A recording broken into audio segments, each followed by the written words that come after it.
Hola a todos, bienvenidos a un nuevo programa y el primero de varios que vamos a estar realizando en la Fundación Semillas para el Desarrollo de la Ciencia. En este programa de hoy les estaremos hablando de la naturaleza y sus criaturas más inquietantes. Bienvenidos a este primer episodio de podcast, donde exploraremos el lado más extraño y asombroso de la biología. Hoy nos adentraremos en un mundo donde algunos seres parecen tener la capacidad de controlar a otros, y donde la frontera entre lo real y lo fantástico se vuelve borrosa. Prepárate para adentrarte en los secretos más inquietantes de la naturaleza. Comencemos. Imagina un mundo donde los parásitos y hongos son maestros del engaño, capaces de alterar el comportamiento de sus víctimas para asegurar su propia supervivencia. Los llamamos animales zombificadores, porque convierten a sus anfitriones en marionetas vivientes, siguiendo sus órdenes de una manera casi surrealista. Ahora vamos a conocer a algunos de los zombificadores más notables de la naturaleza. Leucochloridium paratosum. En este organismo lo que produce es un control hacia el caracol, que es almendrado, que es la especie que parasita, es el huésped. Lo que produce es una especie de discos que uno puede ver en las antenitas del caracol, pues ahí donde están los ojos, pero se introducen a él y lo que hacen es llamar la atención de los depredadores, sobre todo de las aves, que son las aves. Y las aves, pues obviamente lo depredan, lo consumen y ahí comienza el ciclo donde los huevos hace parte del sistema digestivo y cuando produce las heces, el caracol es atraído a las heces y consume los huevos y así comienza y sigue el ciclo de esa manera. Qué curioso, Juan. Bueno, acá hay una pregunta que me gustaría hacerte y es ¿qué motiva al caracol a no resistirse y moverse a áreas abiertas arriesgando su vida? Eso es algo que tú pues pusiste que me pareció curioso y es esta parte de que tú dices que este parásito manipula el sistema nervioso justamente para lo que tú dices, que se exponga sin temor alguna que se lo coman las aves.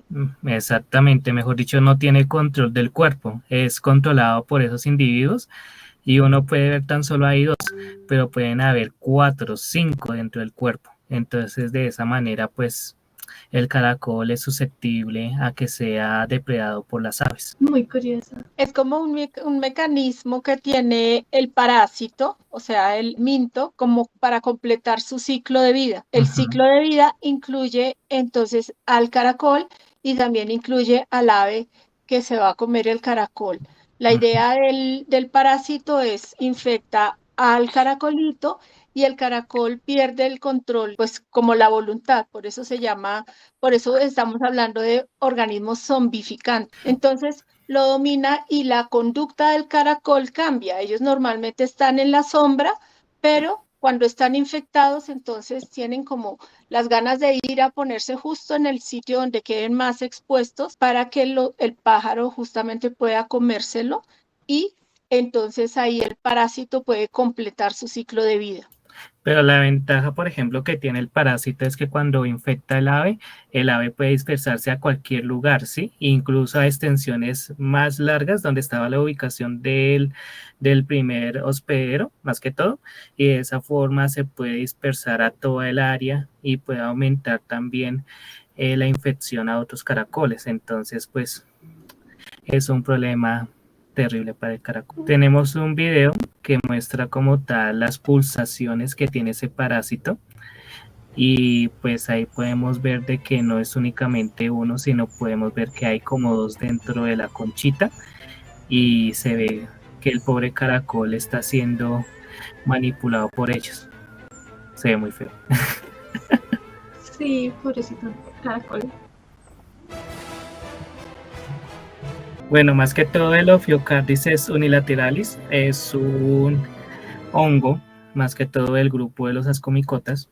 Y en los ascomicotas, los córdiceps tienen unas especies que se especializan en ser parásitas. Entonces, por ejemplo, acá podemos ver una hormiga que es infectada y controlada por este hongo, y entonces lo que produce es una extensión por medio de las micelas en todo el cuerpo, que primero brota en la cabeza de la hormiga y de esa forma la controla hasta llegar, por ejemplo, hasta el punto más alto del árbol, y de esa forma, pues, cuando ya esté totalmente estabilizada en ese lugar, porque lo que hace es las mandíbulas agarrarse de una vez, entonces lo que produce es como un tallito, y ese tallito después produce las esporas, que las esporas se liberan e infectan a otras hormigas. Y este parásito, en cierta manera, como lo menciona ahí la diapositiva, puede también mantener el equilibrio dentro del ecosistema al limitar el número de hormigas, ya que las hormigas es una especie de himenópteros que forma colonias, son pseudo familiares en cierta manera, entonces por eso pueden dispersarse más y pueden destruir el ecosistema si no hay un control. Por eso puede ser un regulador. Digamos, un dato curioso de este hongo es que también es conocido como la mordida de la muerte, ya que, como lo explicaba mi compañero Juan, esta hormiga se encuentra en una posición ideal, pasando su información con las demás hormigas de su colonia, y al momento de recibir la mordida de una hormiga contaminada a una sana, la hormiga sana ya está condenada a muerte. Es como una función de mutua condena a muerte, se podría decir, ya que pues este hongo lo que tiende es a acabar con la vida de las dos hormigas en un menor tiempo posible, o incluso para mantener el equilibrio en los ecosistemas. También esto puede ayudar a limitar el número de hormigas. Por eso algunas de estas se ha demostrado científicamente en estudios recientes que hormigas obreras son como enviadas al juicio de la muerte para sacarlas contaminadas del nicho ecológico en el que se encuentran. Porque para los individuos, que son los himenópteros, lo importante es proteger a la reina y a las crías, entre ellas que son pseudosociales o pseudofamilias en cierta manera. Entonces, de acuerdo a la jerarquía que tenga estos individuos, pues se sacrifican para mantener bien a la colonia. Bueno, yo tengo un dato curioso de que este hongo particular no solamente, bueno, esta especie ataca hormigas, pero hay otras especies de este tipo de hongo que ataca a otros tipos de insectos. Y curiosamente, pues lo que tú decías, suben los árboles, pero es justamente buscando esa temperatura y humedad perfecta para que se cultive el hongo y pues finalmente crezca y termine acabando por completo, incluso con colonias. Bueno, entonces a continuación les ponemos el videito. Fungi and slime molds race to decompose dead matter on the forest floor. Many spread by releasing spores, up to 30,000 a second.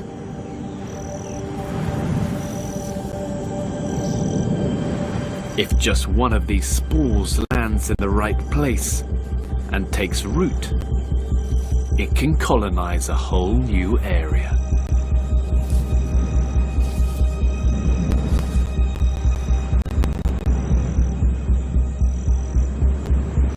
But not all fungi feed on the dead.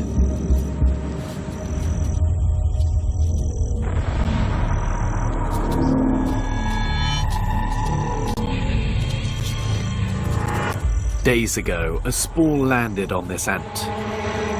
Now she's acting strange. A network of roots has infiltrated her muscles.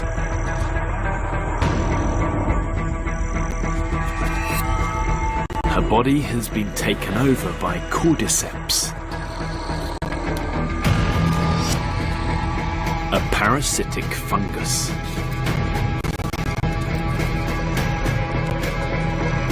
It floods her brain with chemicals, drugging her, compelling her to head where conditions are perfect.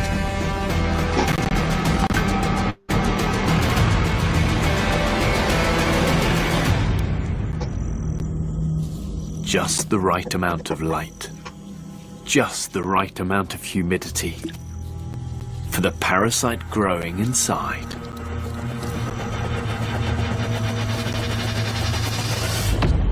It forces her to clamp down in a death bite, and cordyceps reveals its gruesome nature.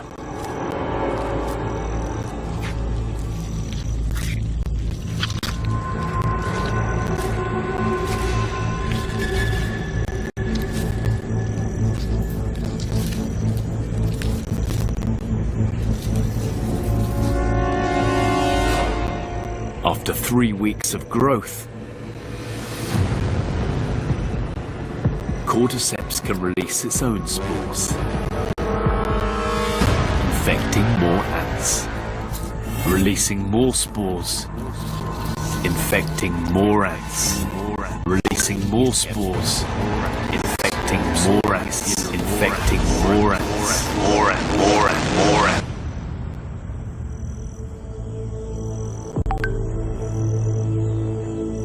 Cordyceps can wipe out entire ant colonies.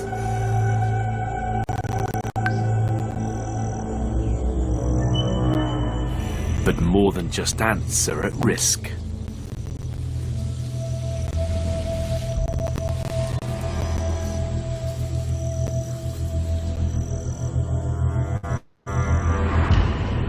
There are over 600 species of Cordyceps spread across the world. Most are found in jungles, where they prey on a whole host of victims.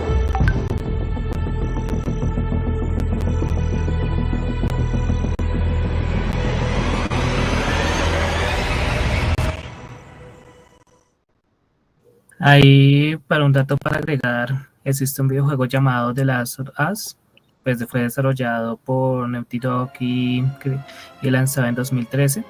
Pues más que todo se basa por ese hongo. Y la trama más que todo es que convierte ese Cordyceps a los humanos en criaturas agresivas, caníbales y con deformaciones en el cuerpo.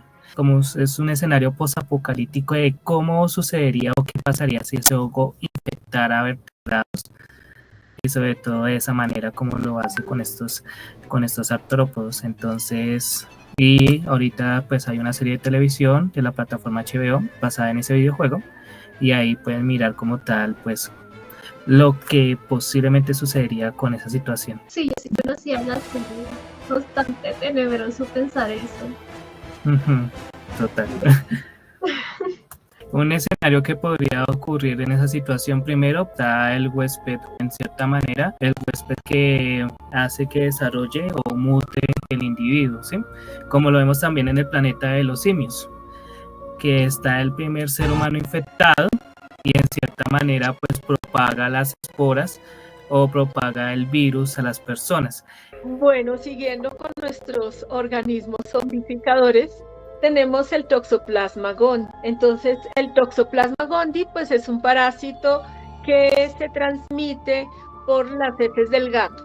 El huésped definitivo de este parásito es el gato, y el huésped intermediario pues es el otro vertebrado que se puede infectar con él. Este produce una infección que muchas veces pasa desapercibida porque no presenta como síntomas tan extremos, sino es como un dolor muscular, como que parece como que me va a dar gripa, pero finalmente no me dio gripa y pasó así. Generalmente pues no necesita tratamiento y uno ni se entera que le dio la toxoplasmosis.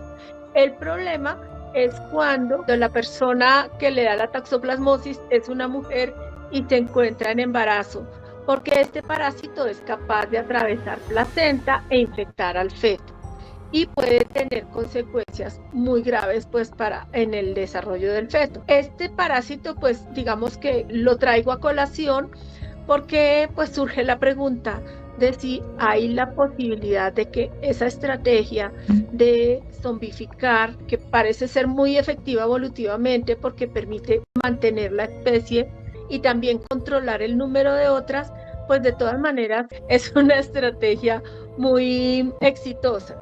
Entonces nos preguntábamos aquí en el grupo si existe algún parásito que pueda secuestrar también nuestra mente y controlar nuestras acciones. No sabemos bien si esto pueda pasar, pero sí se ha hablado de que el Toxoplasma gondii, que es este parásito del que les vengo hablando, puede alterar la conducta de las ratas que están infectadas, que son su primer hospedero, y estas ratas pues van a permitir como a facilitarle al gato que pueda cazarlas para continuar con su ciclo. Entonces, ya que este parásito puede infectar a los hombres y que se calcula que dentro del cerebro de los seres humanos, en 1 de cada 3 personas hay presencia de este parásito, pues nos queda como la inquietud de si realmente este parásito podría llegar a controlar nuestra mente. Muy interesante, profe, pero tengo que agregar algo y eso es lo que estuve viendo. Puede ser un mito, pero falta más estudios sobre el tema de que las personas pueden gustarle el olor al gato o acostumbrarse al olor al gato de la orina en cierta manera, e incluso puede sentirse atraídos al olor. Entonces puede ser una forma de control que pueda tener este individuo y que favorece al gato, en cierta manera. Porque no importa, por eso es importante el aseo de nuestros hogares y pues, mucho cuidado en tener gatos. Los pueden No controlar. favorece al gato, favorece al parásito. Pero pobre también, gato está infectado. pero también favorece al gato en cierta manera en que lo puede consentir, le da igual si orina o cague, pero siempre se hace. E incluso cuando recogen la popó, eso es lo que dicen, en el arenero se siente la persona a gusto de recogerlo. Entonces es como Pero quién sabe quién. es como muy inquietante, es muy inquietante eso, o sea, entonces falta más estudios sobre el tema, pero ahí es un dato para mencionarles. Bueno. Aprendiendo. Entiendo que es como si fuera como un placebo para el cerebro de la persona que ya está infectada, ¿verdad? Exacto. Tan Y curioso. bueno, pues digamos que pensando en eso, en la conveniencia o no de tener gatos, muchas personas piensan pues que los gatos, si les tienen fobia a los gatos, de pronto por el tema del toxoplasma. Yo aconsejaría que todo el mundo tuviera gatos y así cuando, sobre todo pues las niñas, si han tenido gatos en su casa toda la vida, muy probablemente cuando estén embarazadas no se van a contagiar del toxoplasma porque seguramente ya lo han tenido y tienen inmunidad para defenderse de la infección. Pensaría Uy, yo. bacanísimo. Entonces, en cierta manera, nuestro sistema inmune adaptativo de una vez coge y codifica los genes del toxoplasma y lo hace parte y ya se vuelve totalmente inmune la persona. No es que codifique ningunos genes, sino que hay una respuesta inmune, hay unas inmunoglobulinas que nos podrían defender de una futura infección. Entonces, si la niña tuvo toxoplasmosis cuando pequeñita y no le pasó nada, pues seguramente cuando grande no se va a infectar nuevamente porque ya tiene anticuerpos. Pensaría yo, ¿no? No estoy asegurándolo, sino es como algo que se me ocurre. Listo, sigamos. Bueno,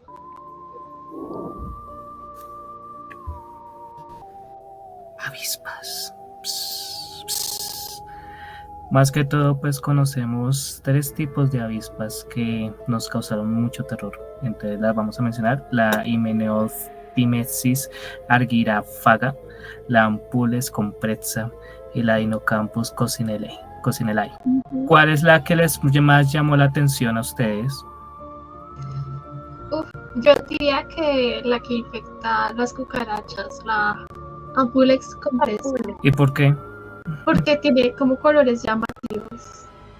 Me parece curioso. Entonces, pues yo he escuchado y he visto sobre la Ampules compressa, lo que hace es acercarse a la cucaracha, que hace parte de las blatodeas. Las avispas son himenópteras, para que la asociemos. Entonces lo que hace es buscar la avispa a la cucaracha y le introduce unos huevos dentro del cuerpo. Y de esa forma los huevos se forman dentro de la cucaracha y comienzan después las larvas a consumir lo que tiene la cucaracha, los órganos y todo. Y además también le produce una hormona que le controla a la cucaracha. Entonces de esa forma la cucaracha no tiene control de su cuerpo ni de su mente tampoco. Y se la devoran poco a poco. Qué miedo. Qué cosa tan horrible. Bueno, entonces ahí mencionamos esas 3 para que les dejamos de tarea que investiguen sobre las otras 2 y que nos digan en los comentarios cuál de las avispas le da más miedo. Entonces sigamos. Criaturas más allá de la realidad.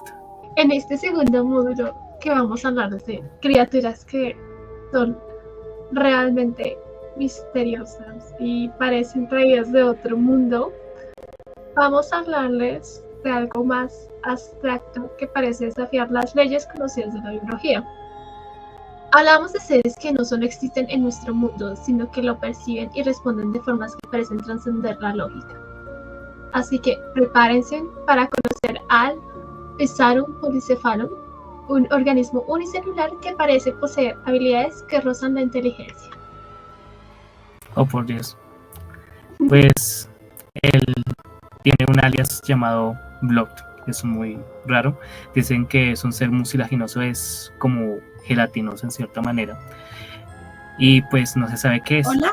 Algunos lo clasifican como si fuera un hongo, o sea, pero en cierta manera dicen que tiene más de 720 sexos, o sea, más allá de lo que uno se puede imaginar.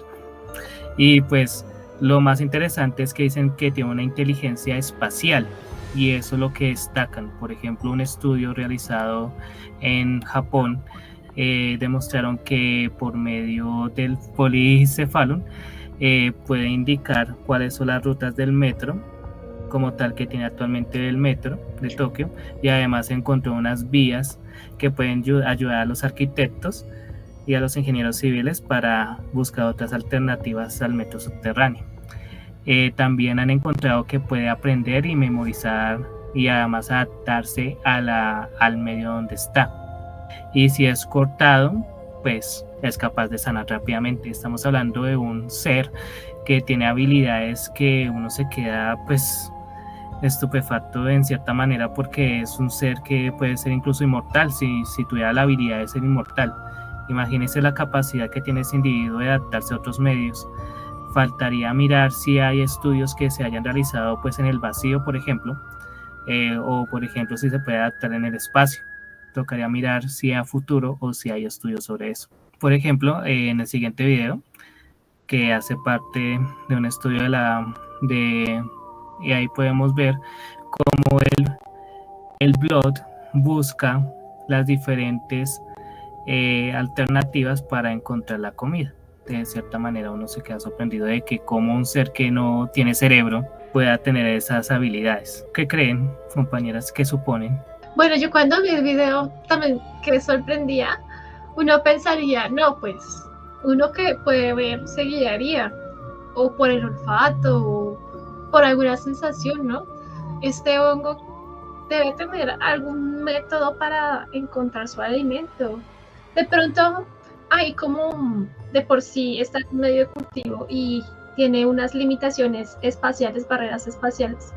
Lo que él hace pues es como rodear esas barreras y al final pues termina llegando a la comida. Pero así como decir que por qué no sabría.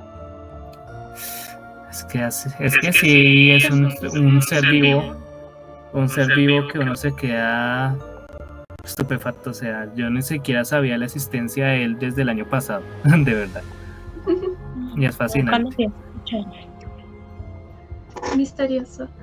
Y bueno, tú mencionaste que llevarlo al espacio y me acordé que Juliet nos había mostrado los tardigrados, que ellos sí son unos gusanitos de agua, bueno, osos de agua se llaman, y sí, parecen así como ositos con sus paticas, y ellos sí resisten los viajes al espacio, han resistido un montón de extinciones masivas. De hecho, se hablan en algunos estudios científicos que los llamados ositos de agua, porque digamos hay muchas personas no conocen el nombre de tardígrados, han demostrado ser resistentes contra ensayos nucleares. Se ha demostrado que estos tienen una resistencia en los tejidos bastante grande con respecto a la explosión nuclear, cosa que hoy en día es un tema bastante mencionado por los conflictos bélicos y demás que se encuentran sucediendo a nivel mundial. También se ha comparado su piel, sus tejidos, con uno de nuestros superhéroes favoritos. Pero para tener algo en cuenta, que me parece muy interesante del tardígrado que lo estamos mencionando, es que él tiene un proceso llamado criptobiosis. Pues más que todo, pues es como la suspensión que tiene los procesos metabólicos, ¿no? Entonces, también indagar pues que este individuo, de acuerdo a las condiciones ambientales que pueden llegar a momentos extremas, incluso en el vacío o en el espacio, puede adaptarse y de esa forma, cuando consiga de nuevo hidratarse, volver a la forma que tenía antes. O sea, pues tiene 4 diferentes etapas, que es la anhidrobiosis, la osmobiosis, la anocibiosis y la criobiosis. Pero más que todo, pues, es lo interesante de este individuo. Sí, es súper curiosito. Entonces, sigamos. Bueno, yo les traigo acá el aye-aye, que es un primate. En mi concepto es muy bonito, pero hay muchas historias de los locales que pues no lo hacen quedar tan bien. Él es de Madagascar y pues allá en el aye-aye, pues esta especie que se llama Taubentonia madagascarensis, justamente porque es de Madagascar, pues está envuelta en leyendas de muerte y magia oscura. Justamente por su aspecto, que pues como ustedes lo pueden observar, tiene unos ojos grandes, saltones, que tú lo miras y son como penetrantes. Y bueno, lo más característico de este pequeñito pues es como sus dedos. Si ustedes pueden ver, acá tiene unos dedos largos en la mitad de la mano. Y justamente pues estas son como evolución, sí, son adaptaciones que ha desarrollado para encontrar insectos y también para poder alimentarse con fruta. De hecho, él usa un método que se llama forrajeo percusivo, y lo que hace es que con estos dedos toca los árboles golpeándolos y él escucha con esas orejas grandes que tiene. Logra captar esos sonidos que producen los insectos justamente, y así cuando encuentra el lugar donde están los insectos, él con los 2 incisivos que tiene, que acá no se ven tan bien, pero parecen como si fueran de ratones porque son súper largos y crecen y le sirven para comer la madera, quitar la madera y poder sacar el insecto con sus dedos súper largos. Pero justamente por estas adaptaciones que tiene, la gente pues crea como historias. Entonces, por ejemplo, hay una historia que dicen que si él te apunta con uno de sus dedos largos, pues estás como condenado a muerte. Entonces, sí, es como feo. no. Y pues esas creencias hacen que vayan y maten a estos animalitos. Sí, no. Y bueno, de hecho, esta especie estuvo extinta hasta que la volvieron a encontrar en 1957. Y pues ahí sí ya empezaron como a decir, ok, hay que cuidarla, hay que empezar a tener cuidado con ella, porque sí, con todas esas historias que empezaban a crear, pues este pobre animalito pues terminaban matándole y no. Eso sí, terrible. A mí me parece lindo. Sí. Sí. Es que hay unas fotos que pues no le hacen honor a su nombre. No lo favorecen. Sí, No lo favorecen. Pero bueno, acá les traje un videito justamente de cómo hace este método, de cómo se alimenta el forrajeo percusivo, entonces se los voy a mostrar. Today, there is still much to discover on Madagascar. In the last 20 years, more than 600 new species have been found.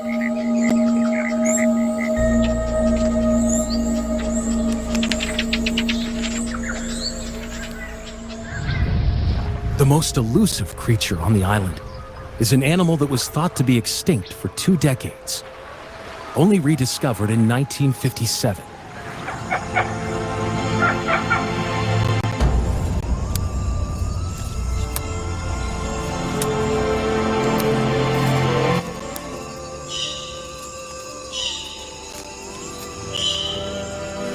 This is an aye-aye.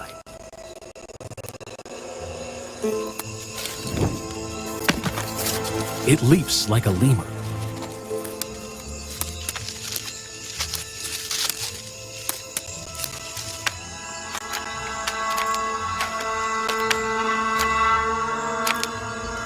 Has the long bushy tail of a fox.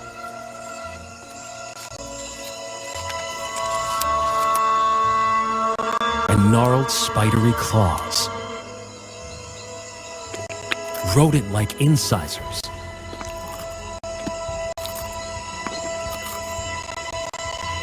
eyes that seem to look right through you.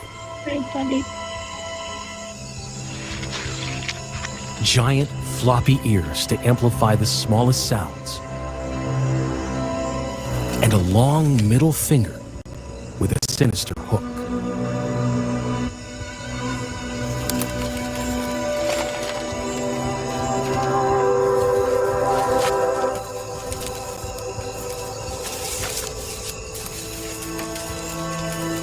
The Ai scours the dark forest for food.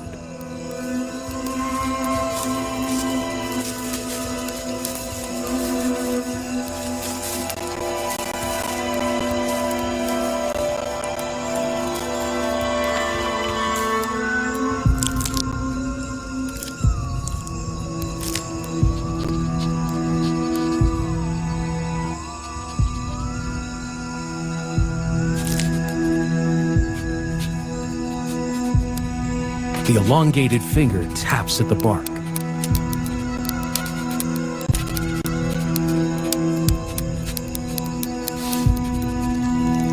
Vibrations give away empty spaces where grubs and other prey hide.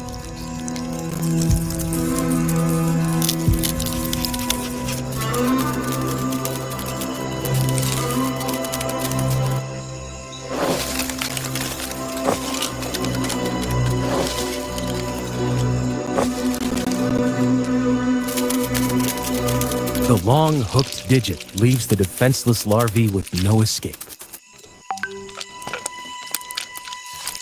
Sharp incisors drill through bark with mechanical efficiency.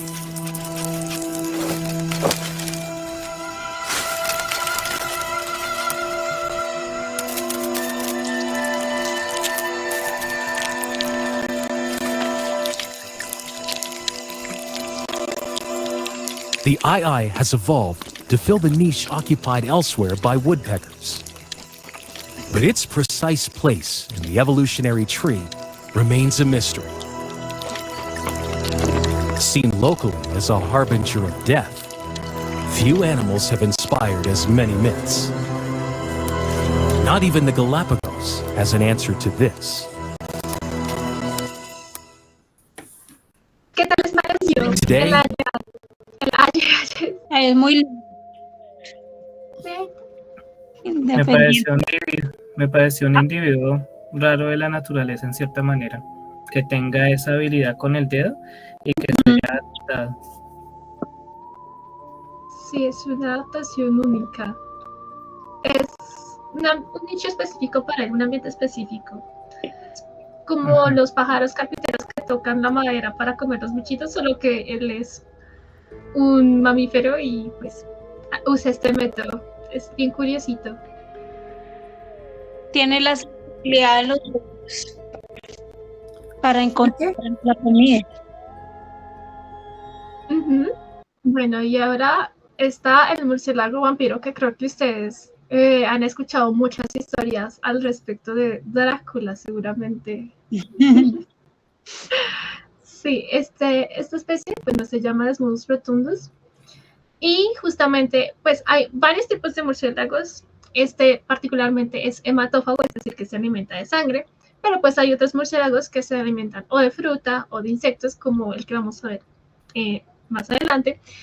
Y pues justamente hay historias a partir, bueno, de la cultura occidental, justamente con el vampiro clásico desde la literatura del siglo XIX, donde presentan estas historias donde justamente hay personas chupando sangre y se inspiran en este vampirito.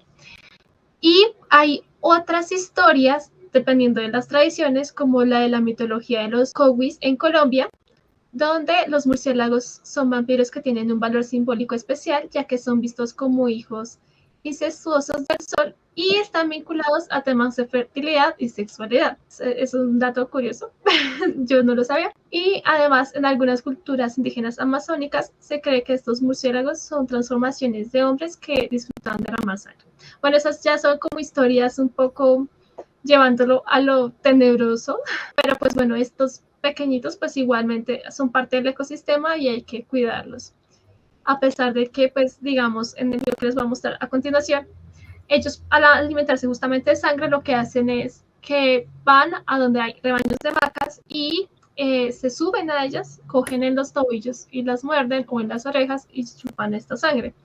Y ellos lo que hacen es similar a lo que tú nos decías de que tiene como anticoagulantes en la sangre, para que la sangre no se coagule, y pues succionan esta sangrecita. De hecho, si se fijan acá, tiene como una hendidura, justamente esta es una adaptación como para que pueda lamer la sangrecita, como una especie de pitillo, por decirlo así. Es como una adaptación que tiene justamente para beber la sangre. Entonces les voy a mostrar el videito.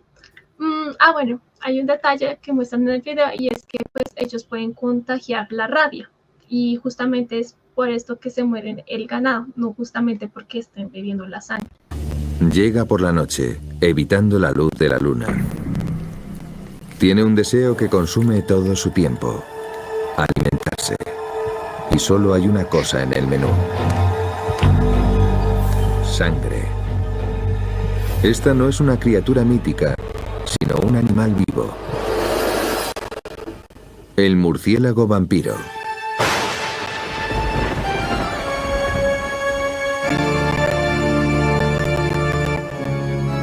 Cuando se trata de comer, este murciélago del tamaño de un pulgar se asemeja bastante a Drácula. Es el único mamífero que sigue una dieta únicamente a base de sangre. Una vaca desprevenida es la presa perfecta. Primero, una aproximación sigilosa.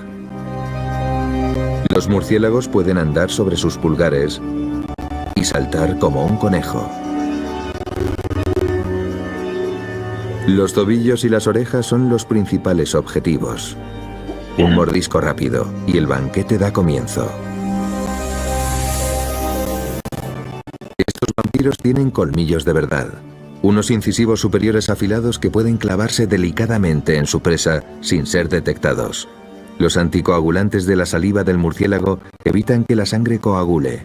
No chupan la sangre, la beben. Y son adictos a ella. Si un murciélago vampiro está una noche sin sorberla, podría morir. Nadie morirá por pérdida de sangre en la comida de este vampiro, pero pueden matar.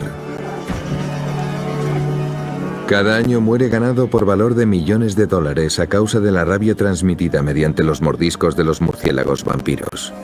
Puede que no sea sobrenatural, pero desde luego da miedo.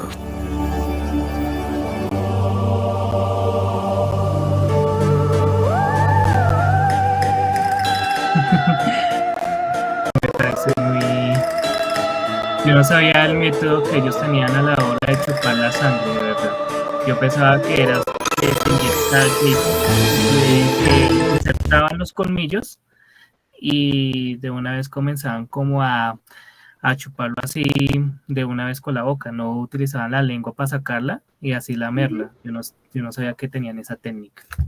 Sí, es lo que hacen, no es como Drácula como tal. Si uno ya tiene el imaginario o la idea de que se introducen y de una vez lo chupan, como lo vemos en las películas, pero yo no pensaba que era así, que lo lamía. Menos mal que eso Yo he entendido que la mayoría de los vampiros, de los murciélagos, no son hematófagos, que muchos comen fruta. Exacto, y ese es el siguiente bicho que vamos a ver. Oh, excuse me. El siguiente individuo es Nyctimene albiventer, más que todo lo encontraron en una expedición en 2009 en la isla de Papúa Nueva Guinea, y pues es frutífero o frutívoro. Más que todo pues que lo que lo distingue es su nariz, pues es toda chistosa. Eso no se ve comúnmente en los personajes de terror, pero me parece interesante destacarlo, pues obviamente por su coloración del pelaje, con su carita, que parece como de que yo no hice nada, pero hasta tiene características como si fuera un mono, ¿cierto? Como si fuera un miquito. Sí, yo lo confundí inicialmente como un mico. Sí, exacto. Pero es que tuvo un boom en las redes sociales, pero actualmente pues está en proceso de cuidado, pues porque está en peligro de extinción y es súper importante el papel que él tiene, ya que es fundamental para la dispersión de semillas, y sobre todo en el bosque tropical de las islas que se encuentran ahí en el Océano Pacífico. Curioso. Estos murciélagos de la fruta me parecen súper bonitos. De hecho, el murciélago más grande es de la fruta, es grandísimo. A eso sí uno diría, les tengo miedo, o sea, pero por el tamaño, porque son muy grandes. Sí, pues yo vi una vez como una foto de un murciélago de esos y me pareció que era muy grande, pero yo no sé si sería un montaje, porque era casi como del tamaño de una persona. Es que así es el tamaño, profe. ¿Sí?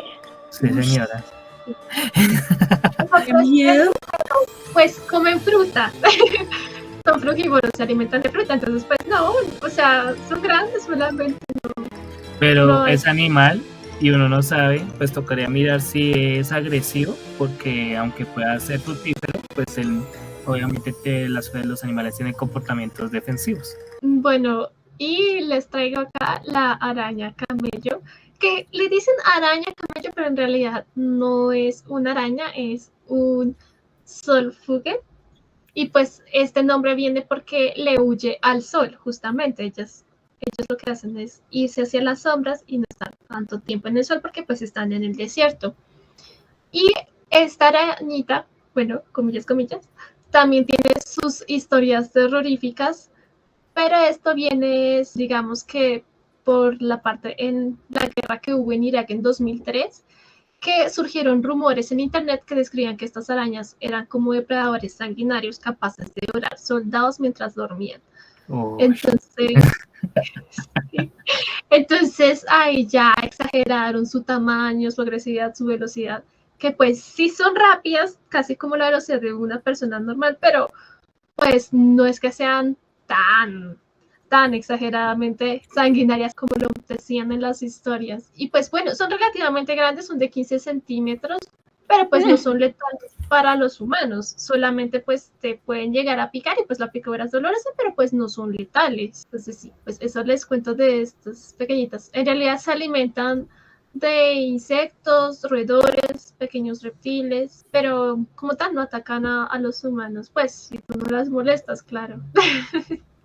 Sí, más que todo, pues que estos individuos, si uno los detalla bien la mandíbula, tiene forma de pinza. Entonces eso es lo que la diferencia de las arañas que uno conoce que es las quelíceras, que son como si fueran como dos dientecitos que están por fuera. Estos tienen la pinza para agarrar mucho mejor las presas. Y uno ve también que tiene unas patas largas, que eso significa que les ayuda a movilizarse de manera rápida en la arena. Ok. ¿Es cierto que todas las arañas tienen veneno? Es una buena pregunta. Me quedé pensando, no, creo que no todas. Por ejemplo, la tarántula es grande, pero como, pues no sé, esa también La tiene... tarántula sí tiene pues una toxina, sí tiene veneno. La pregunta es si todas tienen veneno, creería que sí, ¿no? Justamente un estudiante, una vez que encontramos una araña horrible, siempre que encuentra algún bicho le subo y preguntaba si era venenosa, ella me dijo que todas las arañas tenían veneno. Pues como era de la licenciatura en biología, yo le creí. Es que sí, porque en cierta manera lo que le caracteriza al grupo de los quelícerados es que tienen glándulas venenosas en los quelíceras, todas las arañas. Otra cosa es el nivel de letalidad que tenga. Y obviamente si hay toxinas que nos pueden afectarse, porque hay arañas que pueden picar y a nosotros no sucede nada, o incluso puede tener una hinchazón en la zona de donde estuvo la penetración de los colmillitos, pero uno no sabe si otras arañas pues puede afectarnos totalmente, porque lo que hace es neutralizar todo el sistema pues nervioso en algunas ocasiones, o pueden atacar de una vez el sistema sanguíneo. Entonces, de acuerdo también a la reacción, pero toda araña tiene su glándula de veneno. De hecho, algunas glándulas de veneno de las arañas se explican por el nicho ecológico en donde se encuentran. Un ejemplo claro de estas es en nuestro país, Colombia. El ejemplo de las viudas negras, que aún no se sabe cómo este tipo de arañas llegó en 1600 a vivir en el desierto de la Tatacoa, donde llevan bastantes siglos y donde han podido proliferar, pero es es un caso que todavía la ciencia no ha logrado dar algo concreto, un estudio concreto, pues el veneno que ellas tienen se adapta para criaturas bastante grandes. Incluso se han hecho estudios que han comprobado, que una sola gota de este veneno podría acabar con la vida de 5 personas adultas, lo que consideramos que es bastante peligroso. Y si hablamos de la viuda negra, pues es una especie que se puede encontrar en la isla de Australia, donde se encuentran las especies más venenosas del planeta. Y pues me parece curioso que menciones eso de que hayan acá viudas negras como si fuera una especie invasora, ¿no? Una especie invasora y que se haya adaptado. Pues ahí podemos que si se adapta, tiene otras formas para desarrollar el veneno, ¿sí? Entonces tienen cierta diferencia con las australianas y de esa forma pues pueden incluso adaptarse y pueden afectar el ciclo de red trófico que tiene el ecosistema, ¿sí? Entonces puede tener una ventaja ante eso, que lo obtenía antes las especies depredadoras y las pueden aislar en la competencia a la hora de conseguir ciertos nichos y ciertos pues para el consumo, ¿sí? Pues para la depredación en cierta manera las pueden ganar porque la estructura de esa araña es grande y pues comúnmente pues es más venenosa y también las hembras más que todo pues atacan y son más violentas. Entonces me parece curioso que menciones eso, yo no sabía, sinceramente. Digamos que hay una especialista en Colombia que es una de las más grandes que ha hecho estudios con esto y se encuentra también en la Universidad Distrital, la cual es la profesora Marta Alexandra Rueda. Ella ha hecho investigaciones prácticamente toda su vida y su carrera solamente con este tipo de arañas y se ha investigado los tipos de toxinas, cómo es el proceso de los huevos y también la parte de los mitos tan tenebrosos que hay con respecto alrededor de todo este tema de el saco de los huevos que sirve para la fertilización, que la muerte que puede causar un solo huevo de esta araña si es pisado por alguien un día viernes o cosas así, cosas que digamos en nuestra cotidianidad puede que digamos no tienen ningún sentido, pero hay comunidades completas que creen tanto en ello que puede que existan coincidencias que sí lo ratifiquen. Muy curioso de verdad. Tenemos un video. Tenemos un video que nos muestra el comportamiento de la solifuge. Como cuando se fuga del sol. Exacto. Sí. La fugadora. Ajá. Este habitante del desierto ha sido un enigma para la ciencia desde que se descubrió por primera vez. Se trata de una criatura que parece sacada de una leyenda. Tiene 2 ojos negros y brillantes y 2 mandíbulas terroríficas que usa para desgarrar los alimentos. Las arañas camello pueden perseguir incluso a presas más grandes que ellas a velocidades de hasta 16 kilómetros por hora, que es lo más rápido que el humano promedio puede correr. Pero hay mucha confusión con la araña camello. A pesar de su nombre, en realidad no es una araña. De hecho, están más emparentadas con los escorpiones, pero aún así, la araña camello no se parece a ningún otro invertebrado del mundo. Se separaron de sus primos artrópodos hace más de 200 millones de años, evolucionando a un orden distinto conocido como solífugos, que significa los que huyen del sol. Una explicación. Esa sí está. Sí. Sí, es feito. De hecho, ahorita decíamos que se parecían a los de la película de Alien. Uy, sí. También. A los xenomorfos. Nunca la vi así. Sí, es bien misteriosa. Aquí tenemos a la lamprea, que hace parte del grupo de los annatos. Eso significa pues que no tiene una mandíbula desarrollada como nosotros. Y ahí vemos los dientes que se adhieren a los otros animales a la hora que ellos van a consumir. Ellos expulsan una especie de saliva que ayuda a que no se coagula la sangre. que ese es el animal que estuvimos hablando antes de que comenzara este podcast. Entonces, en cierta manera, pues ahí podemos ver cómo se puede adherir, unos dientes impresionantes que tiene, da miedo. Y a la hora de cogerlo, cuando los pescadores lo sacan del agua, pues es como todo viscoso, gelatinoso, entonces pues es asqueroso, pero tiene una gran importancia a la hora de mirar cómo fue la evolución de los seres vivos, de la transición de tener una mandíbula, en cierta manera, que cómo fue esa transición de sin mandíbula a tener mandíbula. Es súper importante que hasta el día de hoy existan este tipo de animales. Sí, de hecho, pues es que su cuerpo es como cartilaginoso como el de los tiburones. Uh-huh. Y sí, pues lo que tú dices, tiene esta mandíbula y tiene inclusive dientes en la lengua, justamente para coger y asegurarse bien a los pescados. Y bueno, tiene acá lateralmente 7 branquias y de hecho tiene un orificio acá. Parece como un tercer ojo, pero pues es lo que le salió como olfatear. Y pues justamente por esta apariencia también tienen como varias historias relacionadas a ellas. Entonces, pues yo les traje acá varias historias que dicen, ¿no? De hecho, bueno, estas lampreas pues se encuentran en diversas culturas de Europa y América del Norte. Entonces, en el norte de Europa se le llama la serpiente vampiro, justamente por lo que estamos diciendo de que pues se pegan a los peces y succionan la sangre. Pero pues de hecho hay varias especies y no todas son hematófagas, solamente 18 especies se alimentan de sangre. Y pues justamente pues eso dicen que trae pues malos presagios de pesca, ¿sí? Como que van a tener una mala temporada de pesca cuando pues cogen a estos pescaditos.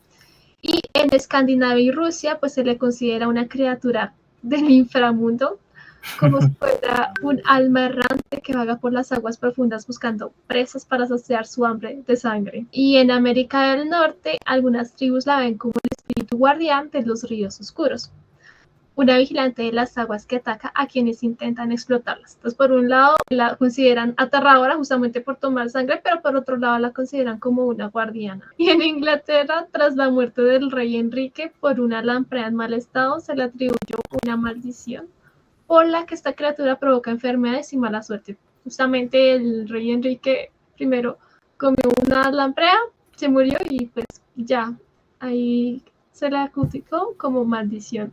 Pues la catalogaron de una como si fuera algo perverso, ¿sí? Sí, literalmente. Y bueno, en el folclore eslavo, la lamprea es un ser de aguas profundas que causa pesadillas y podría arrastrar a los desprevenidos al fondo del río, mientras que en Europa del Este algunos creen que sigue a las personas para compartir secretos ancestrales del agua, aunque con el riesgo de despertar a los espíritus de los ríos. Cada cultura tiene su historia. No, y la tienen muy mal catalogada a la pobre. Sí. E incluso Juliana nos dijo un dato. ¿Cuál era el dato, Juliana? En la película de una de las salió la lamprea, pero está en el desierto, la salían en el desierto y atacaba, pero era una cosa inmensa, pero era el mismo animal. Lo que no sabía es que eso se comía. Ese es lo raro porque ahí vemos que por medio de la vida real la ciencia ficción coge estos individuos y como lo mencionas ahí en la película Duna, ahí vemos que cómo esos animales se desplazan por la tierra y no tienen una especie de mandíbula, entonces pues ahí vemos que cómo sería ese tamaño si fuera una lamprea así de gigante, ¿sí? Sí, sería aterrador. Que se comía. Ahí tenemos un video para mostrarles sobre la lamprea. Sí, pues justamente hice un pequeño videito.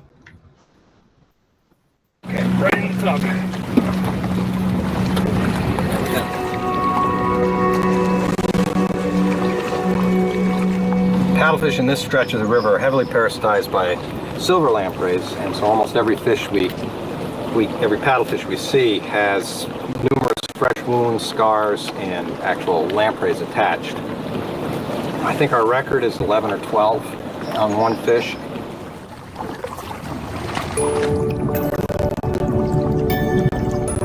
As young, lamprey are blind and toothless. Es que parece una sanguijuela. Inicialmente no tiene ojos y They bury no themselves tiene into the dientes, sand, pero luego pues ella se and there, entierra at the river bottom, y después de they 7 lay años in wait sale for up to 7 y years. ya están transformadas con sus dientes ahí y ya pueden ver.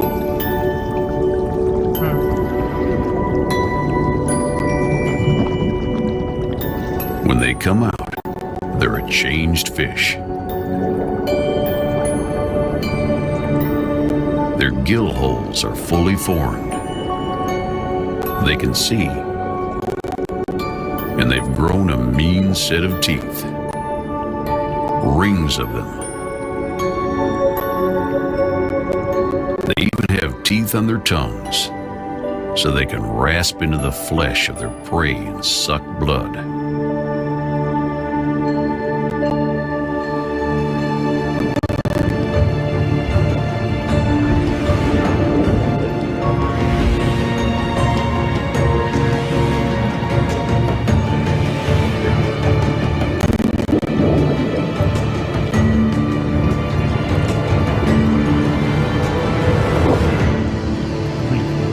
Once attached to a paddlefish, they suck out as much as they can.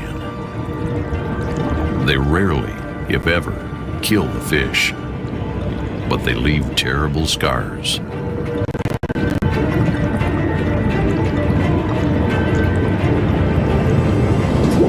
These beady-eyed bloodsuckers attach to bodies, snouts, even up into gills.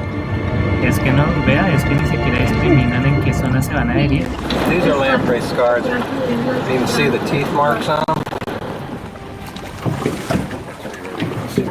The lamprey are driven to the paddlefish by a need to feed.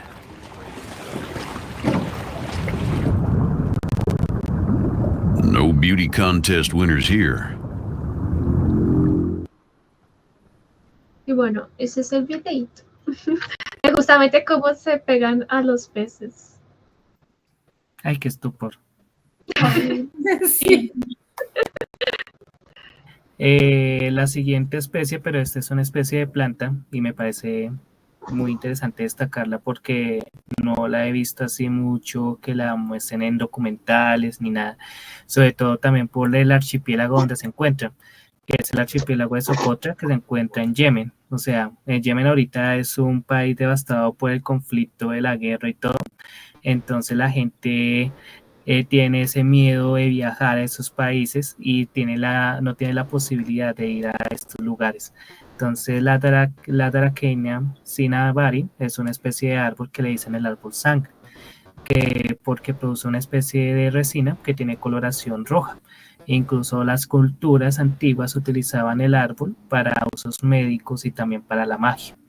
Entonces también hay que destacar que es una especie en peligro de extinción, aunque esté aislada del continente, aún así tiene problemas en el tema del cambio climático, que han destacado que tiene problemas a la hora de adaptarse a la temperatura porque se vuelve más árido, ¿sí? Entonces también han encontrado que tienen esa imposibilidad de retener el agua, entonces transpiran mucho. Entonces esta especie se encuentra en esa situación por eso. E incluso podemos ver la formación adulta y cuando está en etapa de florescencia. Ahí tenemos la florescencia, que es una especie de florecita rosadita. Entonces ahí vemos también que es una gimnosperma. Está bien bonito, diferente. Sí. Es rara. Es rara porque parece como si fuera una sombrilla, ¿sí? Sí, parece como un hongo, pero en versión planta. Sí, exacto. Parecía que tuviera las raíces y también como si tuviera las raíces arriba. Sí, qué curiosa. Sí, es muy raro. Nunca había visto esa mata. Dice que se da entre los 600 y los 1600 metros de altitud. Vale, continuando con las plantas terroríficas, acá traemos esta que es la flor cadáver. o Amorpha lustitanum. Justamente este nombre de cadáver es más, yo creo que por el olor que tienen tan pestilento.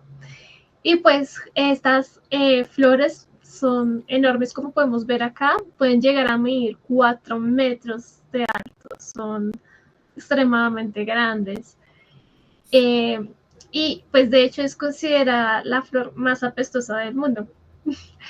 Y cuando ahorita nos contaba que este aroma peculiar es para atraer su alimento, que son los insectos, que son moscas o escarabajos, que pues se sienten atraídos por este olor, haciéndola justamente pues una planta carnívora. Y pues esta planta fue descubierta en 1878 por el botánico italiano Odoardo Beccari y su nombre científico se traduce como Phaloamorpho titánico. Esto pues reflejando su peculiar forma justamente de titán, de lo grande que es. En la cultura local se la conoce como Bunga Bankai, que significa flor cadáver, y existe la creencia popular de que puede tragarse a los humanos, lo que añade un aire de misterio a su presencia. Bueno, esto claramente parece aterrador, pero pues seguramente las creencias locales pues dicen estos mitos es precisamente por este tamaño tan grande que pues podría llegar a comerse una persona, pero pues solamente comen insecticos. Sí, y también es como catalogada la flor más fea, en cierta manera la flor más horrible del planeta, eso es lo que han dicho varias encuestas, y como tú lo mencionas es que atrae a los bichitos con un olor a pestilencia, a carne podrida. Entonces son sobre todo los animales pues que se adaptan a los procesos de descomposición que atrae. Entonces es una planta pues que debe ser muy pestilente. ¿En dónde se encuentra? O sea, ¿por dónde? En Indonesia. En la isla de Sumatra. Continuando con lo que tú dices, bueno, esta flor florece raramente cada 4 a 10 años y solo viven unos pocos días en plena floración, lo que simboliza la fugacidad de su existencia. Entonces es bastante rara. Y pues de hecho está catalogada como especie en peligro debido a la deforestación y la recolección ilegal, y pues esto ha disminuido su población en un 50% en los últimos 150 años. Entonces ahí hay que tener un esfuerzo de conservación para esta flor que pues a pesar que huele feo, pues es bonita. Yo la considero Pues, una...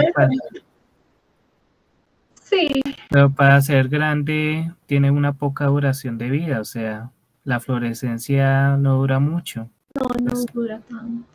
Pero la planta vive 40 años. Tras del hecho fea y corta. Sí. Sí. Solo florece 3 o 4 veces en los 40 años que vive la planta. Uy, no, eso no es nada. Imagínate. Entonces sí es especial. Todo ser vivo es especial, pero estas especies que no tienen tantos procesos de reproducción, porque la florescencia es el proceso de reproducción. Entonces es importante la conservación, en cierta manera, en sus modos de reproducción. Sigamos. La siguiente especie se llama Belvisquia mirabilis.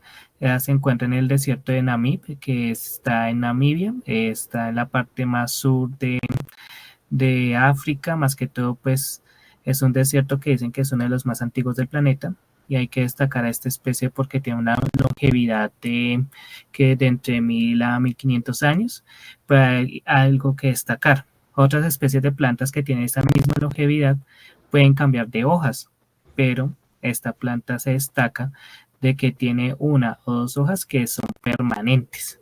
O sea, no tienen ese proceso de cambio en la parte del esporofito, de que todo el tiempo tienen que cambiar las hojas. Esta no. Esta, por ejemplo, y en los procesos también de putrefacción o eliminación de ciertas de las hojas, lo hacen de manera externa. ¿Qué quiere decir? Que acá podemos ver como vemos la planta, que tiene como esas escamas o esa coloración grisácea, es que está en proceso de putrefacción, de eliminación. Entonces ahí vemos que está haciendo el intercambio de hoja. No bota la hoja, sino que comienza un proceso de desgaste. Yo iba a decir un dato curioso, y es que bueno, esta planta es sagrada para la comunidad Topnar, que pues la considera como símbolo de buena fortuna y protección y la usan en rituales. Y de hecho, en el pueblo Jimba, pues la llaman Onianga y utilizan sus partes para tratar diferentes enfermedades como el asma y la malaria. Eso me parece curioso. Y bueno, esto significa 2 hojas que no pueden morir, que es lo que tú nos comentabas. Pero pues sí, son nombres rarísimos. Sí, y dice que pueden vivir hasta de 1000 a 2000 años. Duran hartísimo. Y esas condiciones del desierto es admirable, en cierta manera, porque los árboles que nosotros conocemos, por ejemplo, del parque Yellowstone, ellos tienen una adaptación y pues que no es desierto, o sea, están en un bosque, pero esta vive en un desierto, o sea, de los recursos hídricos son escasos y también la temperatura. Por eso está en estos momentos en riesgo de extinción también. Para destacar, porque la temperatura hace que tenga ambivalencias en sus procesos metabólicos y pues no tiene ese tiempo para que ella no tenga esas dificultades a la hora de hidratar toda la planta y también hacer el proceso metabólico. Y como podemos ver, ahí vemos de que la hoja no se desprende, lo que comienza a descomponerse por la puntica y así sucesivamente hasta llegar a la fijación que tiene con el tallo. Entonces me parece muy interesante eso para destacar. Sí, y si quieren nombres más raros, les tengo otro, que es un nombre africano, que le dicen Black Caniedot, que significa 2 hojas que no pueden morir. Y finalmente hemos terminado con este episodio del día de hoy y tenemos algunas conclusiones que queremos decirles de parte de todos. Bueno, por mi parte creo que aprendí mucho de este episodio de parásitos, hongos, alienígenas, criaturas que, aunque son conocidas, tienen sus historias raras. Entonces, es un episodio que me pareció bien interesante. ¿Qué opinan ustedes, compañeros? Sí, a mí también me pareció bueno, pues por lo menos pasar contenidos que vean esta carrera y además pues que hay individuos que van, que de verdad asombran en cierta manera porque realmente uno piensa que eso es pura ciencia ficción, pero ya sabemos de dónde se basan las películas, los videojuegos, los cómics, toda la cultura geeko, la cultura pop o incluso la cultura otaku puede también incluso mirar estos animales y crear contenido para el entretenimiento en cierta manera. También debo decir, perdón, que como le dijo mi compañero, el terror no solamente existe en Hollywood, sino que existen muchas más formas en la naturaleza e incluso algunas más cercanas de lo que creemos normalmente. Por ejemplo, un caracol es un animalito que nosotros solemos ver muy seguido o incluso tener en nuestros jardines de vez en cuando y podemos darnos de cuenta que también tiene su forma terrorífica, algunas plantas y demás. Entonces, esto nos hace pensar incluso en diferentes situaciones y entender por qué algunas historias de Hollywood o distintas películas son sacadas de contexto y veces, pero tienen un trasfondo que nos da un entendimiento de dónde tomaron un pie de primera medida para poder sacar estas historias. Muy bien, no, pues a mí me encantó también, sobre todo pues por descubrir todos estos bichitos que pues no sabía ni siquiera de su existencia. Me parece muy interesante todo lo que hablamos en la noche de hoy. Fue una conversación pues muy amena, además aprendimos mucho y pues estuvo muy divertido y muy acorde con la fecha. Muchas gracias a todos. Sí, gracias. Acá les dejamos algunas